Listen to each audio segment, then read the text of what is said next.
Değerli fermerlər, hər birinizi salamlayırıq. Bugün biz hər zamanki kimi Əkinçilik Elmi Tədqiqat İnstitutunun Abşeron yardımçı təcrübə təsərrüfatından, maralfalfa sahəsindən sizi salamlayırıq.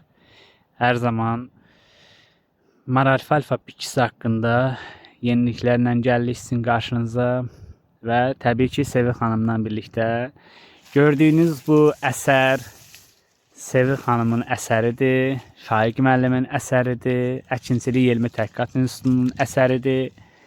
Bir vaxtlar kiçik bir çilik olan, ovucun içi boyda bir çilik olan maralfalfa indi bizim boyumuzu 2 dəfə aşır. Hər vaxtınız xeyir Sevil xanım, xoş gördük sizi. Hoş gördük. Maşallah olsun, bərəkətli olsun. Artıq maralfalfa bitkisinin gövdəsi bizim boyumuzu dəfələrlə, 2 dəfədən də çox bizim boyumuzu ötüb keçir, hündürlüyü, uzunluğu. Əvvəlcə sizi Faiq müəllimi maralfalfanın ərsəyə gəlməsində, bu boya çatmasında əməyi olan bütün Əkinçilik Elmi Tədqiqat İnstitutunun əməkdaşlarını, kollektivini təbrik eləyirəm. Sağ olun ki, belə bir gözəllik yaratmışsınız. Sağ olun ki, fermerlərimizə dəyərli elmi məsləhətlərinizlə, tövsiyələrinizlə hər zaman fermerlərimizə xidmət göstərirsiniz. Buyurun, söz sizindir. Çox sağ ol Fərid, çox gözəl başlanğıc verdin. Əlbəttə ki, ilk öncə mən institutun direktoru, hörmətli Faiq müəllimə öz təşəkkürümü bildirirəm. Əlbəttə ki, institutumuzun direktoru, hörmətli Faiq müəllim olmaqla çox böyük dəstək oldu. Dəstək olduq ki, biz bu nəticələri əldə etdik. Hal-hazırda biz maralfalfa sahəsindəyik. Maralfalfa bitkisinin burada görüntülərini siz görürsünüz. Ehtiyac yoxdur bunun haqqında nə deməyə.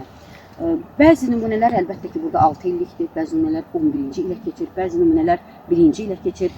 Burada təkcə maralfalfa bitkisindən başqa qeyri-ənənəvi bitkilər çoxdur. Amma biz bugün əsas fikrimizi cəmləşdirdik maralfalfa bitkisinə.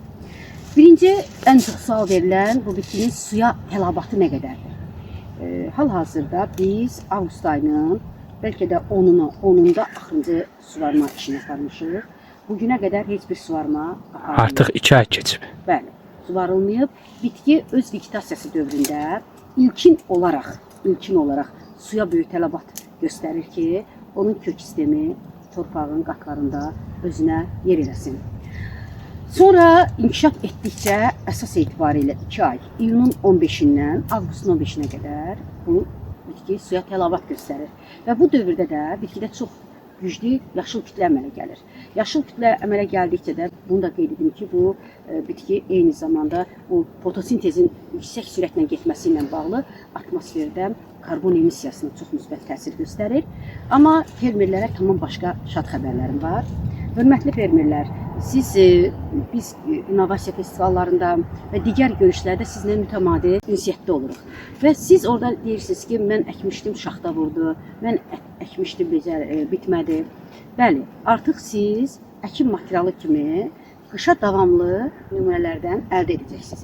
Əlbəttə, burada çox yüksək temperatur demirəm, -12 temperatura qədər, -12 dərəcə temperatura qədər bu bitkilər davamlılıq göstərdi. Bu il Abşeronun Abşeronun küləklərə məruz qalan ərazilərində. Gördüyünüz kimi, börələrin sayı çoxdur, bitkinin boyu yüksəkdir. Bunu da qeyd edim ki, bitki, dəfələrlə demişəm, 2 metr boyunda xırda boynuzlu, iri boynuzlu heyvanlar üçün yemdir. Amma 2-3,5 arasında iri boynuzlu heyvanlar üçün yemdir. Yenə də qoyunlar da, xırda boynuzlar da bundan yemlənə bilir. Amma müəyyən yarpaqlarda sərtli yemlə gəlir. Hal-hazırda biz hindlik sahəsindəyik. Bildiyiniz kimi bunun çiçəyi, meyvəsi, toxumu olmur. Vegetativ yolla çoxalır, bu çiliklərlə çoxalır. Çox doğru buyurdu bizim jurnalistimiz, bizim həmkarımız. Bu kiçik buğumdan, bu kiçik çilikdən, baxın, belə möhtəşəm bitki əmələ gəlir. Bu Allahın möcüzəsidir, həm də bizim əməyimizə Allahın verdiyi dəyərdir. Əlbəttə ki, bitkidən yüksək məhsuldarlıq əldə etmək olur. bitki birinci il 200-300 arası məhsul verə bilir. İkinci il 300-500 arası məhsul. 300-500 nə? Kiloqram mı, ton mu? Əlbəttə burada torpaq iqlim şəraitində nəzərə almaq olar. Mən Abşeron şəraitində olan görüntülər deyirəm, amma Qarabağda bizim əkinlərimiz var. Elə birinci il 500 ton verdi. Hansı rayonda? Ağcabədi rayonunun Qaraxanlı kəndində ən ürək açan sahəmiz var və burada məhsuldarlıq çox yüksəkdir birinci ildə. Ümidvaram ki, o növbəti ildə daha yüksək məhsul, yaşıl kütlə məhsuldarlığı olacaq. Və keyfiyyət göstəricilərini də biz araşdırmışıq. Özümüz özümüz dəfələrlə laboratoriyada bu işi aparmışıq. Sadəcə olaraq digər güvəndiyimiz, akreditasiyadan keçmiş laboratoriyada vermişik. Çox yüksək nəticələr almışıq. Protein dəyəri 15-17 arasında dəyişib. Bunu da sizə qeyd edim ki, burada müxtəlif növlər var, müxtəlif çeşidlər var və o çeşidlərdən asılı olaraq protein, ən çox bizi maraqlandıran protein 16-17-18 arasında olan dəyərlərdir və bu nəticəni də biz almışıq. Proteinin yüksək olması bizə nə ifadə edir? Proteinin yüksək olması, Fərid, belədir də vəziyyət. Heyvanlar, biz bilirik ki, heyvanları niyə bəsləyirik?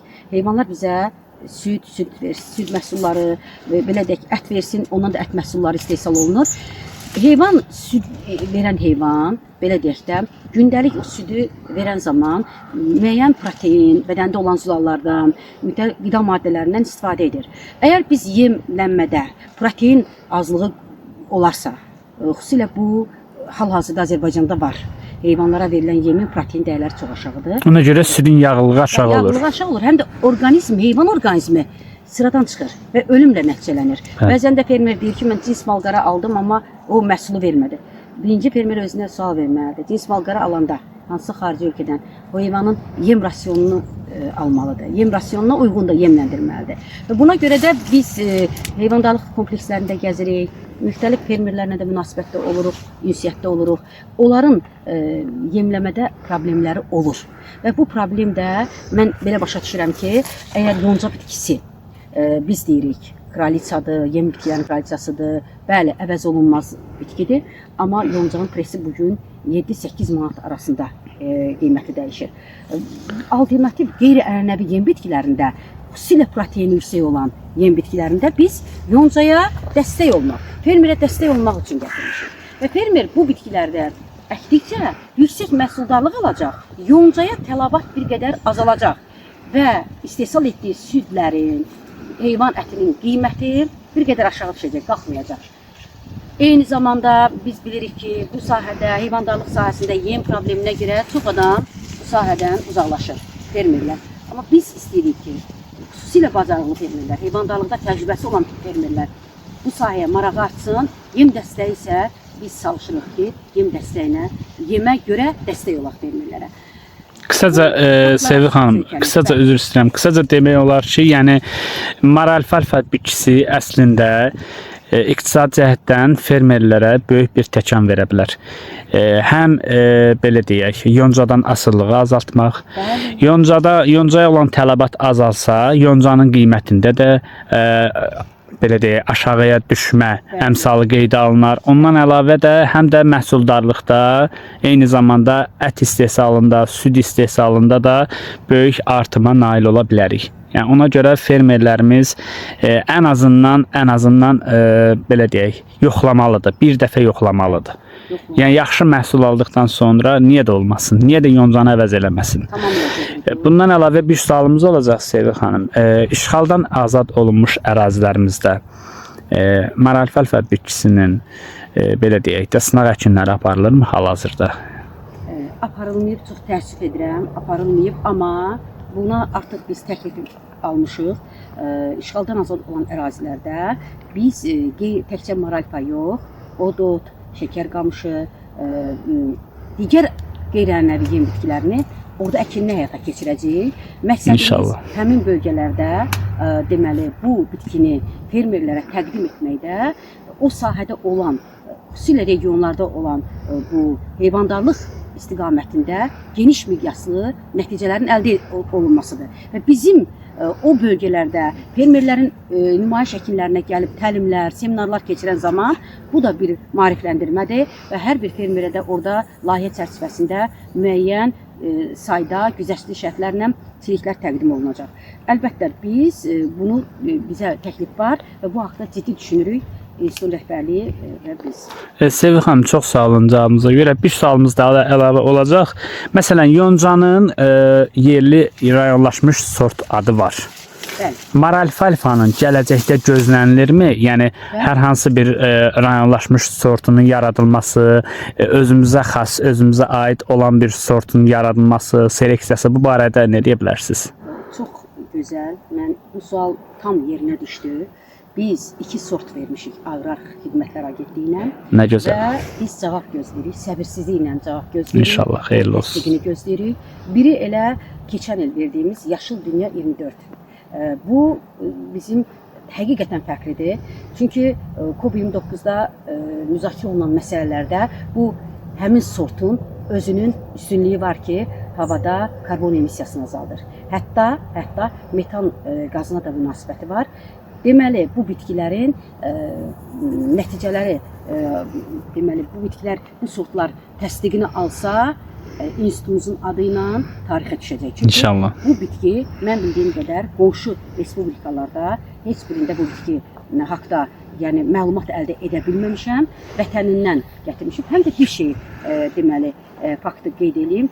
Biz nümunələri müxtəlif ölkələrdən gətirmişik.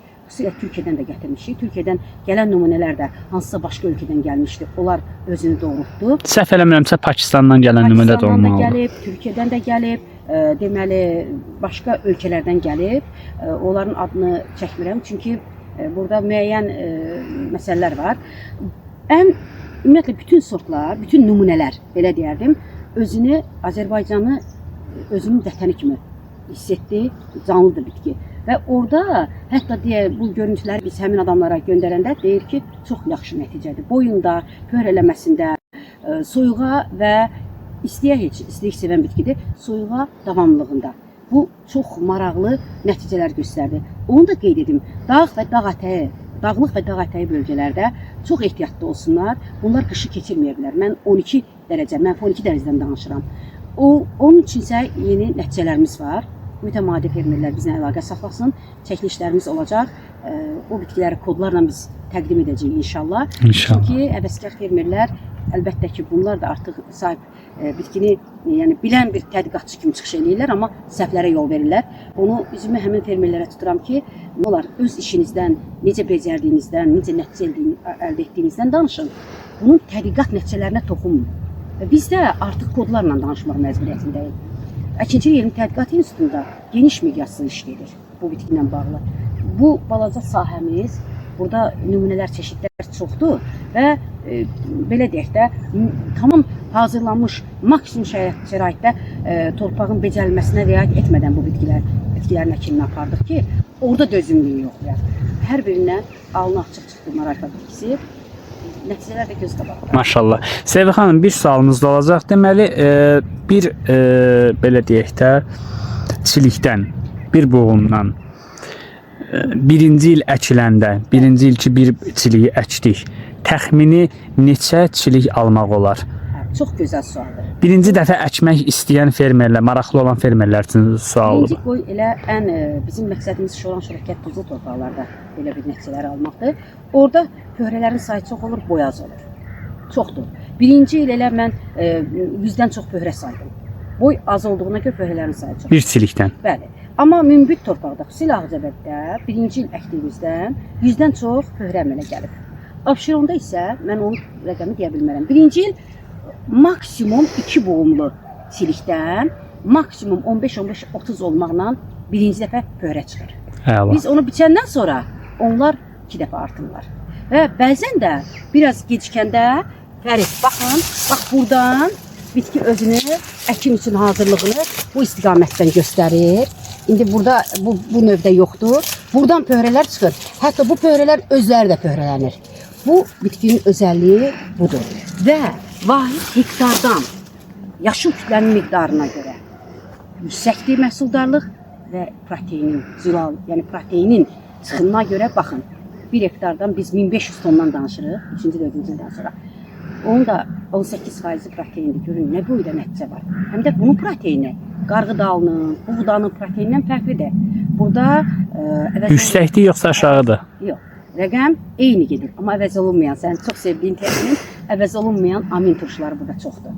Ona görə də biz ümidvarıq ki, bizim sortların təsdiqi gələr İnşallah. Xeyirli sağ və daha çox fermer kütləsi ilə, böyük heyvandarlıq kompleksləri ilə biz bilavasitə institut olaraq həmkarlıq kimi çalışacağıq və İnşallah. müqavilələr bağlansın.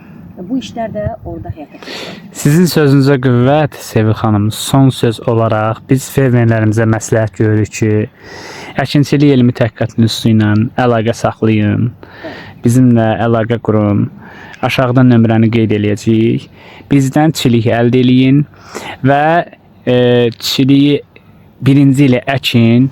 Yerdə qalan, belə deyək, bir çilikdən neçə çilik əmələ gəlirsə, həm onun satışı ilə də məşğul ola bilərsiniz, özünüz sərbəst, rahat şəkildə digər fermerlərə sata bilərsiniz. Bu sizə bir xeyir. Aferin. İkinci xeyir, həm bəli artıraraq özünüz üçün də əkə bilərsiniz, sata da bilərsiniz. Eyni zamanda da sizin yoncadan, presdən asıllığınız azala bilər. Yəni kifayət qədər yoncadan da artıq siz heyvanlarınız üçün yem əldə edə bilərsiniz, yaşıl kütlə əldə edə bilərsiniz. Son olaraq Sevil xanım sizə təşəkkür edirik, minnətdarıq hər zaman. Bu artıq bizim Maral Falfa ilə 12-ci çəkilişimizdir. Bundan əvvəl bizim 11 çəkilişimiz olub. Çox sağ olun. Əlmə almışsan, Azərbaycana tanıtmışsan. Odur ki, Nə xoş bizə ki, fermerlər. Hörmətimiz var. Çox sağ olun. Bax, mənlə bərabər bu günün altında çəkiliş aparırsan, sonda Fərid, Xoş. icazə versən, sonu sənə müşə bağlayacaq. Amma bu dəfə icazə ver, bir cümlə deyim. Buyurun. Bu bizim şəkər qamışıdır, 5 ildir biz onu əkdik. Düzdür, Pakistandan bizim institutun rəhbərliyi Fahid müəllim gətizdirmişdi və bunun düzdür, şaxta vurdu, amma yenə də 50% dözümlü. Burada müxtəlif çeşidlər var idi. Dözümlülər bitdi. Baxın, şəkər qamışı. Bax, bunu da bu illəri inşallah hazırlaşmışıq sort almağa. Artıq İnşallah, bunun bütün, xeyirli sağ olun. müsbət mənfi cəhətlərini öyrəndik və bizim bunun üzərində müəyyən ölçülər aparmışıq, kök sistemini araşdırmışıq və haqqımız var ki, bu bitki Əkinçilik Elmi Tədqiqat İnstitutunun sortu olsun. İnşallah. Yəni, yeni bir sort. Azərbaycan iqtisadiyyatına da böyük bir töhfə olsun. Köfə olsun. Çox sağ olun. Siz sağ olun. Allah kömək olsun. Bu günlük bu qədər. Dəyərli fermerlər, öz suallarınızı, rəylərinizi şərh hissəsində bildirə bilərsiniz. Sağ olun. Gələn görüşlərə qədər.